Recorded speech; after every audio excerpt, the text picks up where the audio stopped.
Hey guys, welcome to Tutorial Guru. Today we'll be learning how to change contact name in Viber, and now let's dive right in. Now to change contact name in Viber, first open up your Viber app on your phone. After opening your Viber app, guys, in order to proceed to change your contact name, we'll be required to tap on the call section on this interface, which is at the bottom of the screen. You can see your calls over here just beside the messages or the chats. Tap on calls and all of your contacts will be available over here. Now in order to change the name of that contact, tap on any particular contact of whom you want to change the name.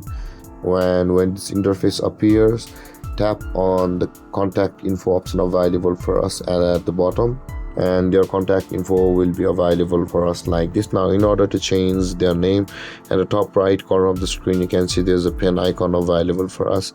Tap on that pen icon and you can see you'll be able to edit that contact. So in order to change their name, let's get started with it. And after doing that, tap on the save button at the top right corner of the screen, and you can see guys the name has been updated, but guys it will take a moment to load over here. So let's go back and let's reopen the Viber, and a moment later guys that name will have been changed to the name which you had put it there. And with that being said guys, this is how you will be able to change your contact name in Viber. And if you have any confusions or questions regarding the topic, feel free to comment in the comment section below, and don't forget to like, subscribe and hit that bell icon for more videos. Thank you for watching guys. Peace.